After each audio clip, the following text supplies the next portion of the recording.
I'm headed into quite possibly the most dangerous place on earth. This is one of the last border crossings into Syria that's still open.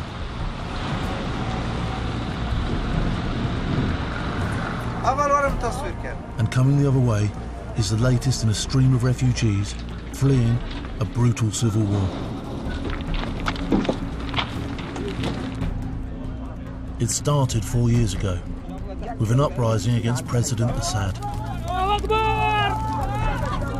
And what followed was a descent into chaos.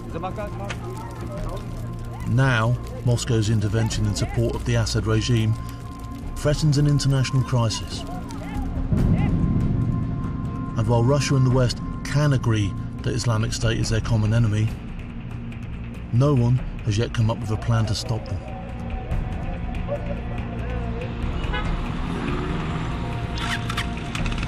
I'm in the back of the car now, and for a reason. We're on our way down to the Syrian front line, and I've got the two lads in the front, both locals, both know what they're doing, both been here before. They answer all the questions and any roadblocks. They afford me a little bit of time should things go wrong. The reason I don't want to be seen in town now is there's Assad's people here. They'd probably like to get their hands on me, they'd capture me, they'd take me away, no problems, and do what they've got to do with me. But worse than that, there's IS sleeper cells in town, and if they get hold of me, well, you will know what happens there. I'm travelling through the ruins of the city of Al-Hasika in northern Syria. The devastation all around me has been caused by intense street-to-street fighting between local Kurdish militias and Islamic State forces. The engagement has lasted nearly 4 months now, and parts of the city have changed hands on numerous occasions. And these are the soldiers currently on top. They are the Kurdish People's Protection Units, the YPG.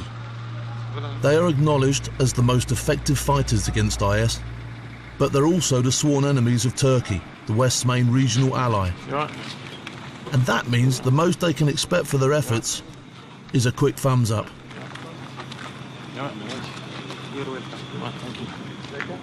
The international road. At regional headquarters, the local commander fills me in on what's been happening in the area. Yeah, Mosul's around here somewhere. Yeah. Although there's stuff on here that we can both relate to, this map is already out of date. In only a few months, much of the region has changed beyond recognition. Al-Hasika is on the northern point of what is effectively a new country. It's the so-called Islamic State, a control zone that stretches west into Syria and east into Iraq, and one that threatens the Kurdish people and their homeland. The YPG argue that they and the West share a common goal in defeating IS, but they're lacking the tools to finish the job. What we need are heavy weapons, like machine guns, tanks and mortars. No one seems to be cooperating with us. We actually have to smuggle these weapons ourselves. If you are going to fight a big battle, you can't just fight it with airstrikes. It has to be fought on the ground with tanks.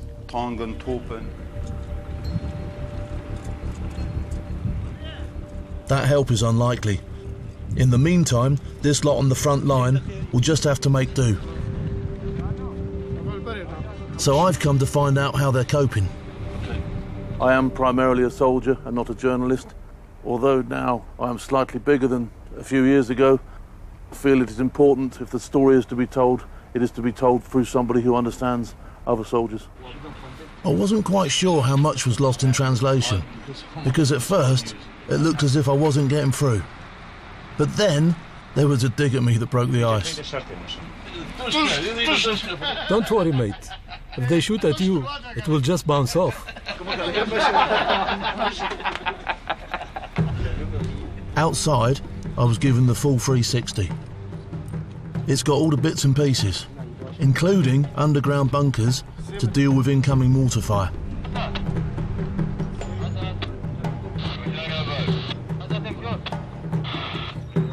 This position is known as a forward operating base, or FOB.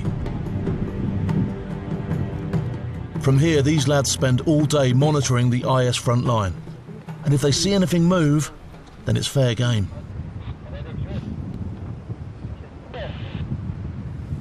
Thousand Metres village.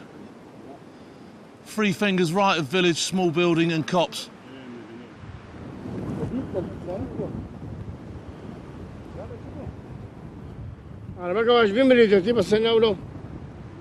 In the distance, driving away from that, and you might not see him now because he's on a lane, is the ISIS motorcycle, and he's headed towards that village in the distance.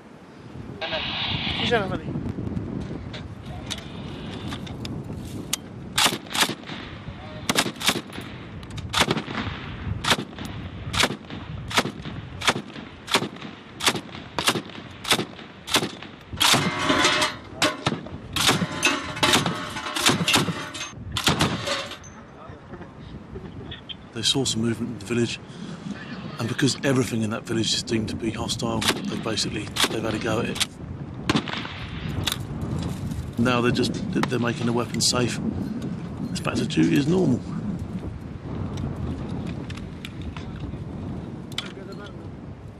I know from experience that 99% of any conflict is waiting around for it to go noisy. And I use the lull in the fighting to have some chit-chat and social with Jano. Let's get away from soldiering for 5 minutes, because, you know, you're a man like myself. Let's talk tattoos. What tattoos do you have? I have plenty of tattoos. You look like you have some tattoos yourself.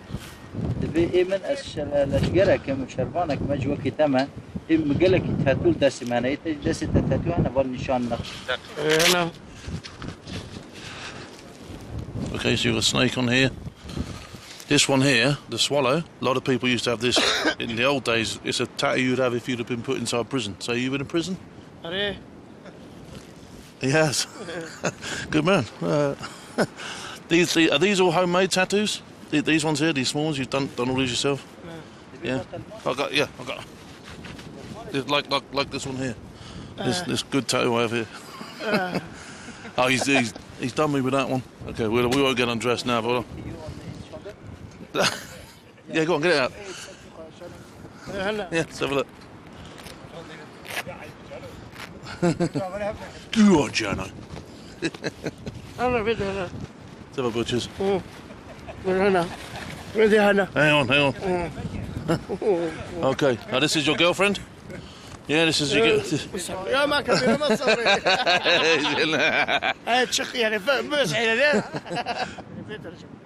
Jano was just like me. He liked to get involved, and he didn't have to explain too hard why he was here. These savages are not Islam, and we want to defend our homes. Why do they go around killing innocent people and children? We would not allow them to do this. They're not even human. We have to get rid of them from the face of the earth.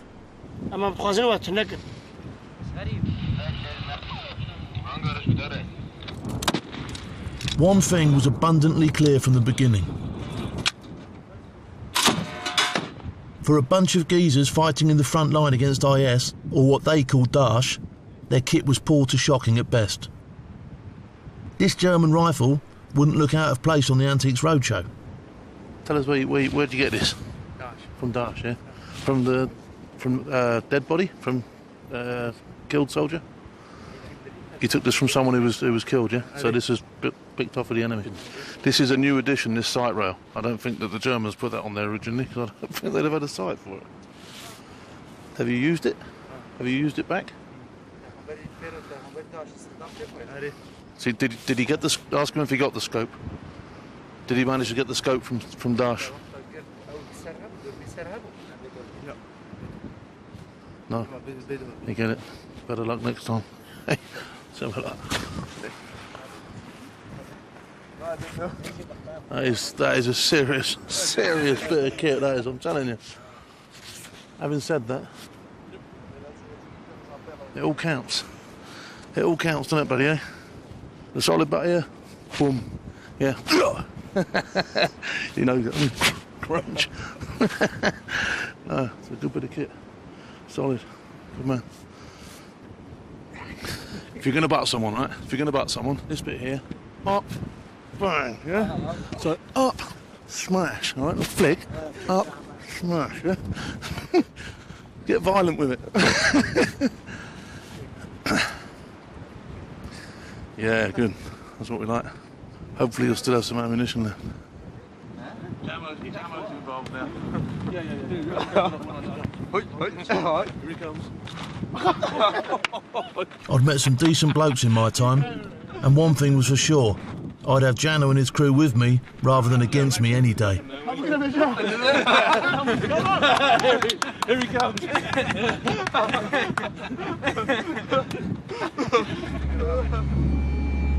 But at last light, I began to see just how vulnerable this position really is. The YPG are top troops and in their element when it comes to street fighting.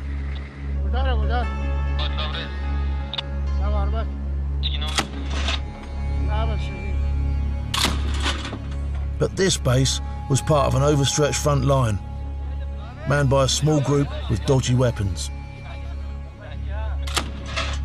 And if it kicked off, Jano would need to get some backup here pretty quickly, or face the consequences.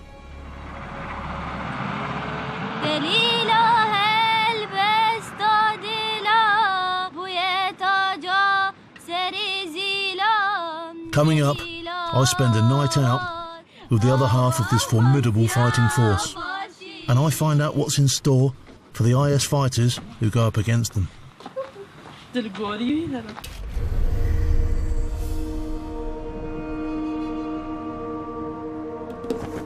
It's early morning on the front line in Syria,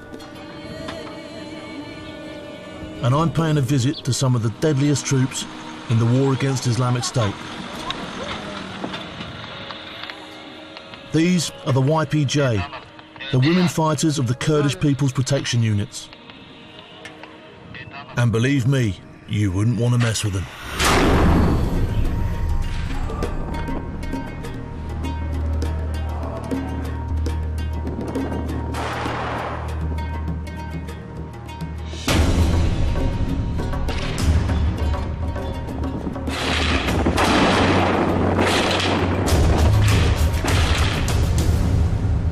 When I first arrived, I got the impression they weren't particularly pleased to see me. But that was before I'd worked the old famous Campion show. Yeah, see? Well, this here. Children. Niños. Little ones. Paracaidista. Yeah, you love it? This is my children. Yeah. But wifey, yeah. No more. Go on. عم يقول عندي حبيبي بس ما عندي مرة. حبيبي, no. The old tattoo trick works every time, and soon Zirwan showed me one with her name and hometown. She joked it would help if she ever got captured by IS. They just bring you back. Now I'd broken the ice, there was one question I couldn't resist. Who is the better fighter, the man or the woman? This is my personal opinion. I swear no one has told me to say this. Women fight the same as men, maybe even better. But now we're all fighting for the same cause. We fight as equals. I say that men can never be superior to women, and vice versa. Yes, some fight just like men, maybe even better. When all this is over, what would be the best thing to happen? I hope this war finishes as quickly as possible and peace follows, not just here but in the whole world. That's my hope for humankind. So that's the message I send to the Islamic State. Go away. This place does not belong to you. This is not a place for lawless terrorism. This is a place for humanity.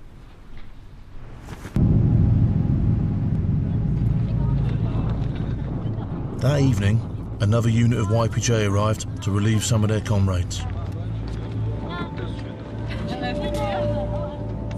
A couple of new arrivals were clearly suspicious of strangers. I was later told that members of this unit had been badly cut up in the recent fighting. The woman in the white baseball cap didn't want to speak to me. She was one of the only two survivors of a squad that had been wiped out in an IS ambush.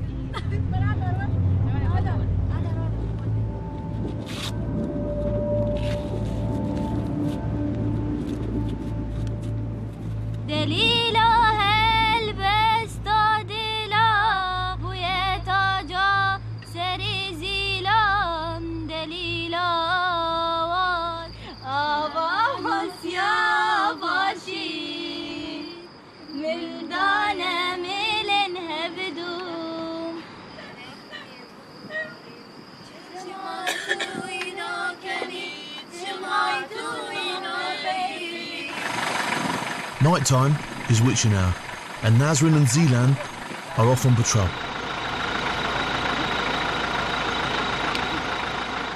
Their job is to scout around for IS infiltration units that creep in under the cover of darkness.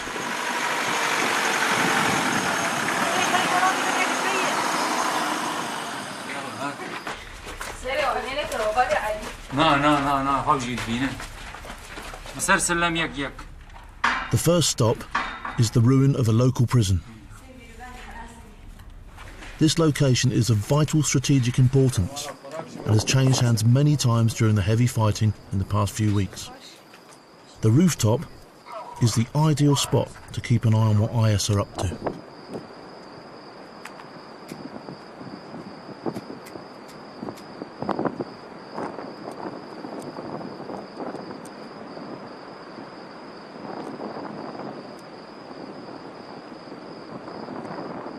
The position is part of a front line that runs from the city of Al-Hasaka to the town of Talbrak in the northeast. The YPG claim that they control most of the territory to the west, but this area still suffers frequent car bomb and suicide attacks. A few miles to the south is a heavy concentration of die-hard IS fighters, including foreign mercenaries. While over here in the east is the IS control zone that now stretches across northern Iraq.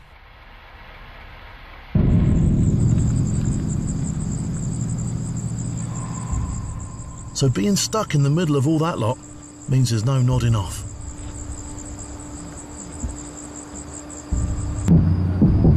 Darkness, I can't make out what's going on, but what happens next confirms one of my worst fears. I've just watched the guys here. They've identified a target and they've gone to engage it with this old Dushka. It failed miserably. I can't believe it. He's lit himself up in full view of any enemy sniper. Frankly, if he'd been one of mine, he'd have got a good clout. It's a miracle that no one gets killed.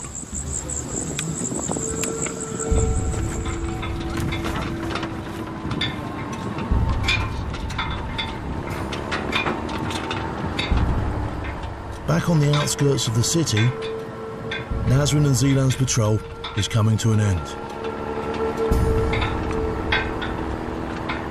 Both of them are genuinely gutted they haven't had a pop at the enemy.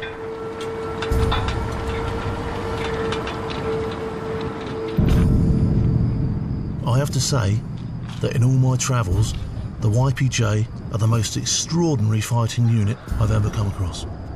But the thought of leaving a group of poorly armed women on an ill-prepared front line left me appalled.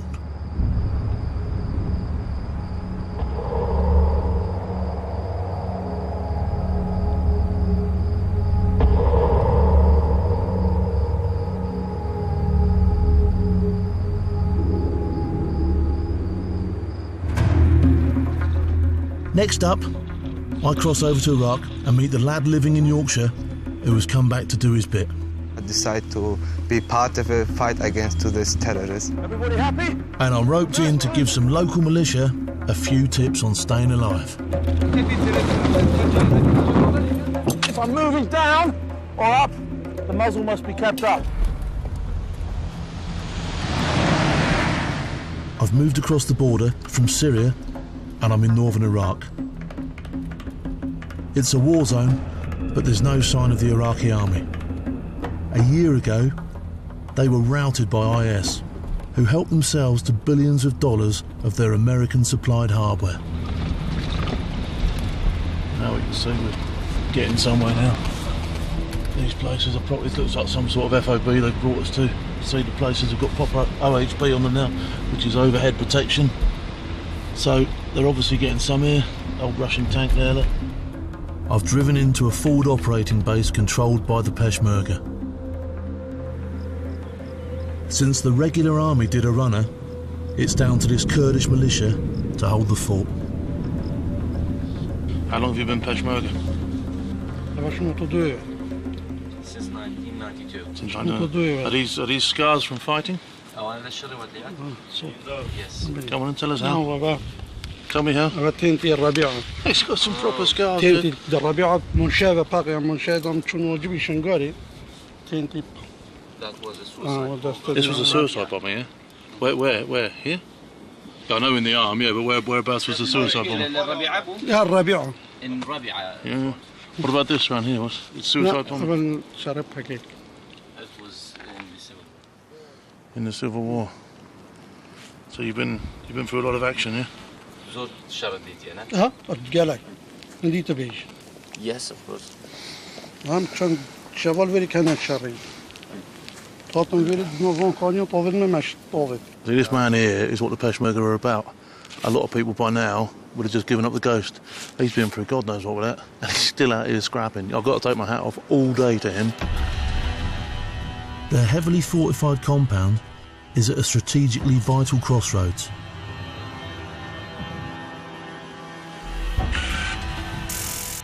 It lies at the very heart of a no-man's land that stretches between Kurdish territory to the north and the Islamist control zone to the south.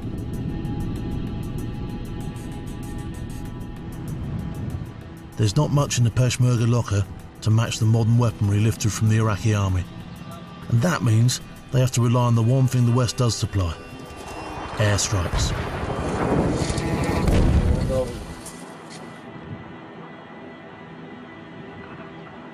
Over the past year, the Western coalition has flown thousands of missions against IS. And the numerous kills have had an impact. But as someone who has fought on the ground, I can tell you, air power only does half the job. Just witnessed an airstrike. And it's fine, it's great, you know, we can chuck ordnance down there and, you know, we're helping out and everybody's seen to be doing their bit. But how much is actually being achieved? You know, the Peshmerga or somebody at some stage has got to go down there and get amongst it and properly sort it out. It won't be achieved by just slinging ordnance at them. 5 minutes later, their heads will be up and they'll be bunging mortars over here, they'll be firing their machine guns off. That something or somebody has to properly go into the village and sort it out. And if they don't, this is never going to finish.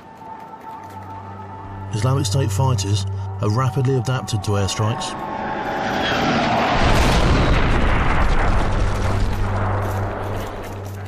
They've withdrawn into smaller bases and dispersed their forces over a wider area. And still, they have the capability to launch rapid counter-offensives and ground assaults.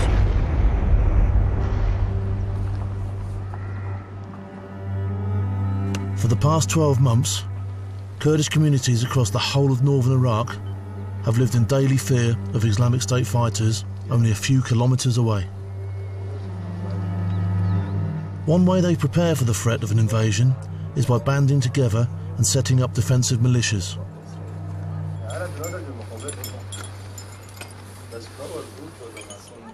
Yasser Abdullah emigrated to Yorkshire 16 years ago, but this summer he returned to his own village to protect his people. I see in the TV in the UK, look at people traveling from all over the world. They come into our country, follow the ISIS, going through Syria, fighting our people. I decide we sitting in the UK doing nothing. I couldn't handle stay in the UK to do nothing about it. I decided to be part of a fight against this terrorists. Yasser and his mates are called Fire Force Unit 80, and it's made up entirely of part-time volunteers. And presumably a lot of the guys that you're fighting alongside, just tell me a bit about them, their backgrounds. Who are they? What do they do? Everyone, they had different lives. Some of them work with the company, some of them have got their own shop, some of them working with the market, some of them working Peshmerga, some of them working different jobs they've got. Everyone, they had different job, and when this started, everyone left their job and decided to fight against this ISIS.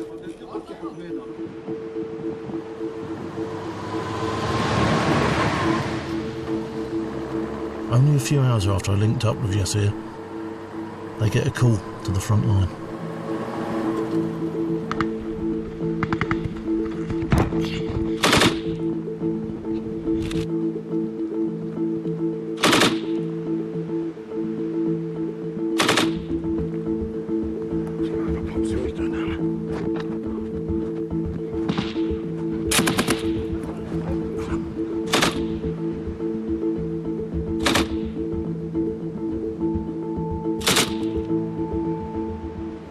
Right, so there is apparently a sniper out there.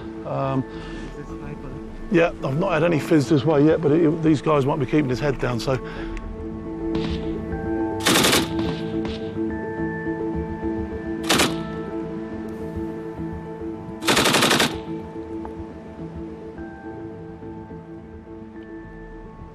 So all this kit, this whole setup you see behind me, has all been paid for by themselves. You know, having been with the British Army and had all this sort of stuff laid on for me, they get nothing but my respect for doing this out of their own pockets.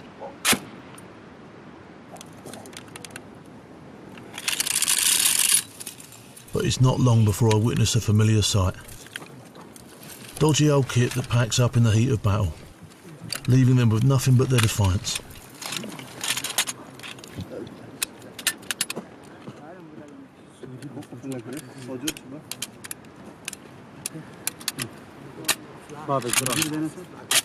We are Peshmerga. You're Peshmerga, buddy, yeah, you know that. You have nothing but respect for me. So, things have calmed down a little now. Whoever was doing the fighting earlier was probably withdrawn. They've certainly had a fair amount back from this place, as we've just seen.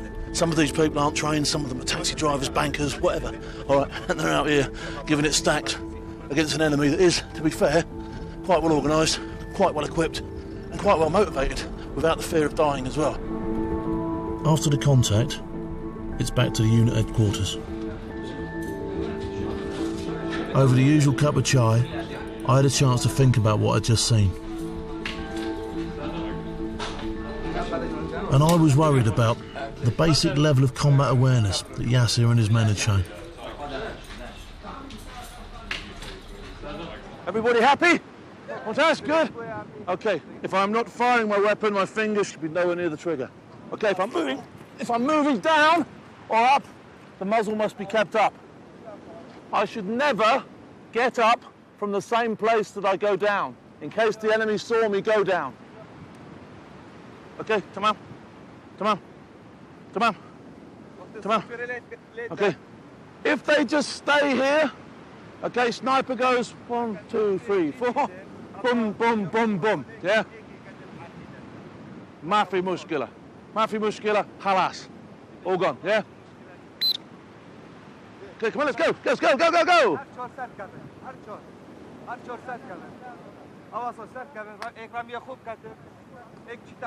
This is good. These are two good. They're getting it. They're good. Okay, these two need to work together. Yeah, good. That's better. Halas! Stop. Okay.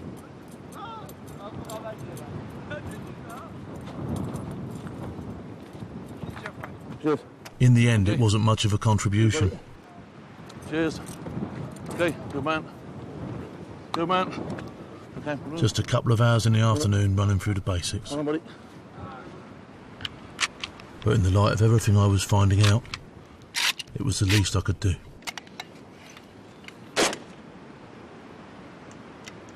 Stoppage already? Oh, that's jammed up. Well, as you can see, I've got a pretty bad stoppage on this already, and that's indicative of what these soldiers are being issued. That is absolutely jammed in there. And I've had to hit it on a rock to get it out. I'm not even going to continue with this test fire. And to be honest, that's a rifle that's been given to a soldier to fight with over here. Okay? That would have happened to him in battle. So to say that these people need kit is an understatement, all right? Already just looking at this weapon, it's got a plastic handle, 3 different types of wood, it's been cannibalised, probably taken off of 2 or 3 different soldiers have had this and possibly even been killed with it due to stoppages like that. And they're putting that against weapons that have been issued by the Americans to the Iraqi army and then subsequently lost and have gone into the hands of IS. So the only thing that evens this fight up at all is the fact that these guys are so game and willing to fight. Because otherwise, I wouldn't be here. This would be ruled by IS already. Next, it all goes noisy, and I end up unarmed in one of the worst firefights of my life. They took my granddaughter, despite my shouting and screaming and begging. They took her mother and her auntie. In fact, they took all our women. My granddaughter was only 10 years old. And you've never seen her since, no? No, they brought her back to me twice. They brought her back at night and then took her away again. There was nothing they did not do to her.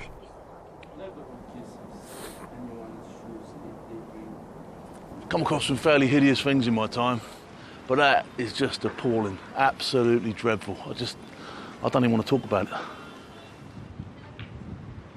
Everybody screamed blue murder at the plight of the Yazidi people, yet nothing has been done. That means that these kids could face an entire lifetime in a camp like this. Who was an arm wrestle? Arm wrestle, anyone? Yeah? No? A little. A little. Come on, down you go. Down you go. Arm wrestle. Come on, here we go. Come on, here we go. Whoosh! Walk off the muscles there, son. I'll let you use both hands. Both hands, go on.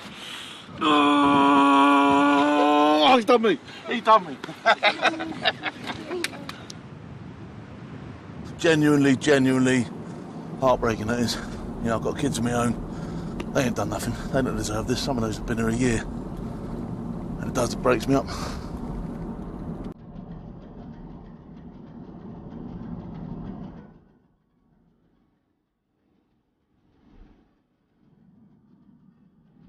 I'm on my way to Sinjar now. It's the heart of what used to be the Yazidi homeland before they were forced out.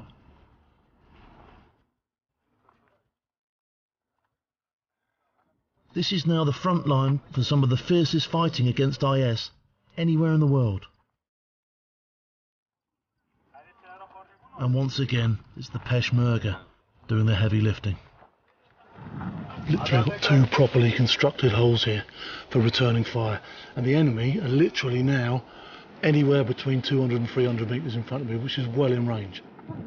Within a couple of hours of our arrival, I witnessed one of the regular airstrikes.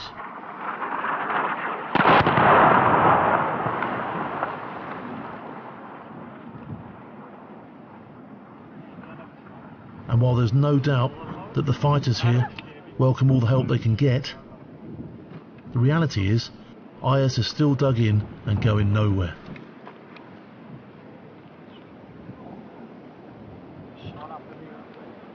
The battle for Sinjar has been going on for over a year now, and both sides are bogged down in a stalemate.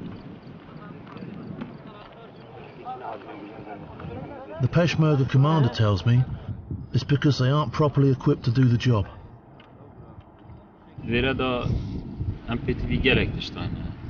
We need many things here. High-quality night vision goggles are essential for us. We are also dangerously low on ammunition. We need modern assault weapons, so we can attack enemy positions and vehicles safely from a distance. We are lacking in firepower, because as you can see, the weapons we possess are very basic.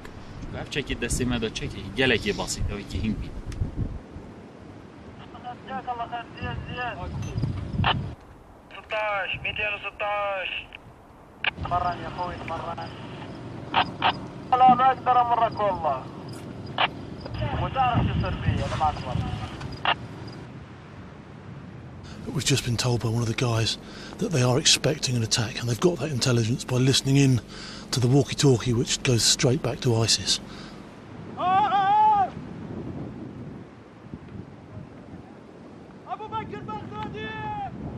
As the threat of attack increases, the Peshmerga begin their ritual taunting of the enemy.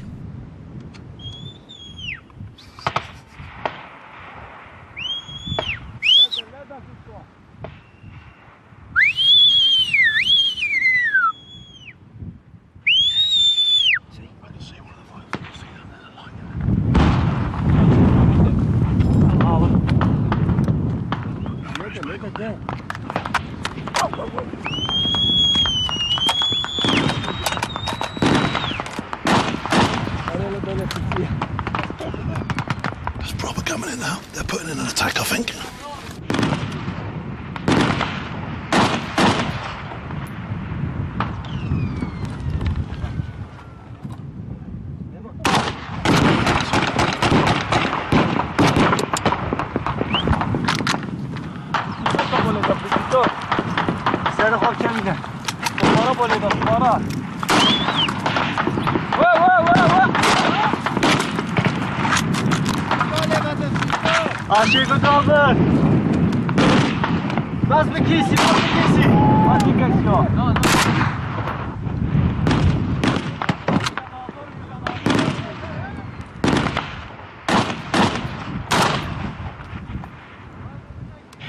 ISIS are all over us now. We've actually had stuff coming in from behind our own lines.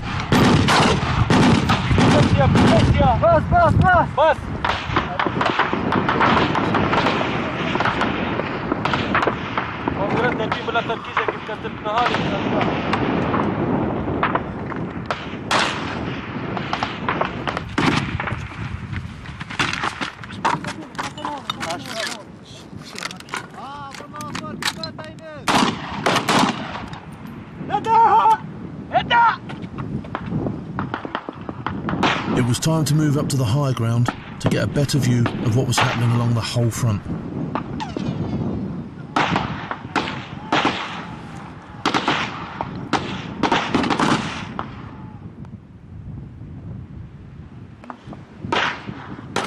The exchanges went on for another hour or so.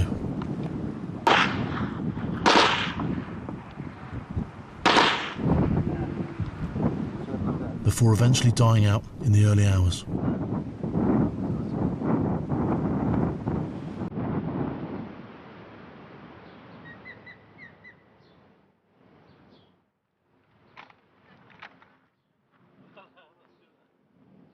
The morning after fighting sees a gradual return to normality. Although there is still always the possibility of a dawn assault.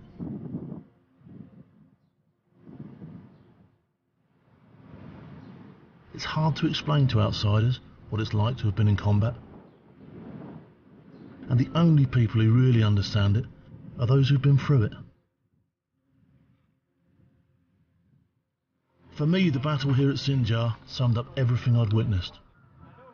This is a dirty war of attrition against a ruthless enemy, fought on our behalf by an ill-equipped, irregular force.